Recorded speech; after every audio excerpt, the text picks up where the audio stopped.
The village of Ashwood lay nestled in the heart of the Whispering Woods, its residents living in quiet reverence for the ancient forest that surrounded them.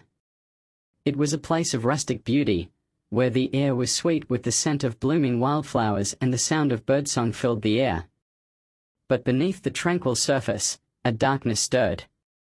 Rumors had long circulated about the village being cursed, whispers of an ancient evil that lurked in the shadows, waiting to strike. Many dismissed the tales as mere superstition, but the villagers knew better. They had seen the signs, the unexplained disappearances, the strange noises in the dead of night, and the eerie feeling of being watched. At the heart of the village stood the ancient Church of the Oak, its stone walls bearing the scars of centuries past. Within its sacred halls, the villagers would gather to pray and seek solace from the darkness that surrounded them. But as the days grew shorter and the nights colder, the villagers began to sense that something was amiss. It started with small things: a missing book from the church's library, a strange symbol etched into the bark of the ancient oak, and an unsettling feeling of being watched. As the occurrences grew more frequent and more brazen, the villagers realized that they were facing something truly evil. Asmodeus, the king of demons, had come to Ashwood. At first, his presence was subtle, a whispered rumor of a dark figure seen lurking in the shadows. But as the days passed, his power grew, and the villagers began to feel his malevolent presence. Windows shattered without cause, doors creaked open by themselves, and the sound of whispers seemed to come from all directions. The villagers were paralyzed with fear, unsure of what to do or where to turn. It was then that they remembered the legend of the ancient ritual, a ceremony that had been performed centuries ago to banish a powerful evil from the village. The ritual, known as the Rite of the Oak, was said to have the power to repel even the most malevolent of entities. But as the villagers gathered in the church to prepare for the ritual, they realized that they were not alone. Asmodeus stood among them, his eyes blazing with malevolent intent.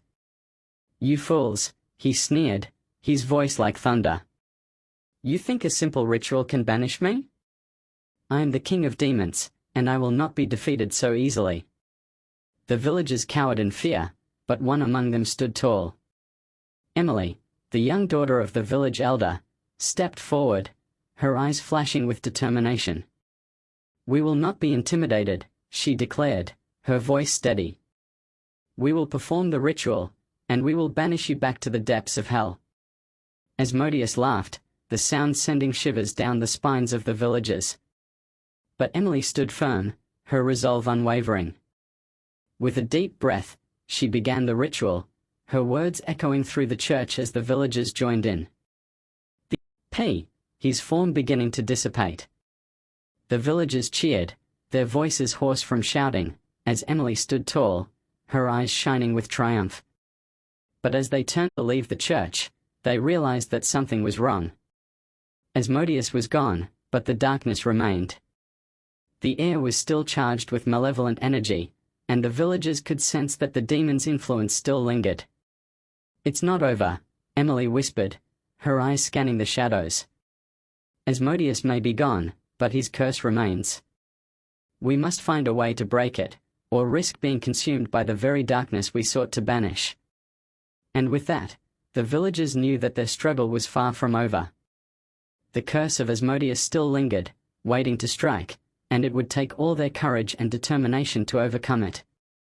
As the days passed, the villagers worked tirelessly to uncover the secrets of the curse. They pored over ancient texts, seeking clues and hidden knowledge. They performed rituals and ceremonies, hoping to weaken the curse's hold. But as the nights grew darker and the shadows deepened, the villagers began to realize that they were in over their heads. The curse was powerful, and it would take more than just rituals and ceremonies to break it. It would take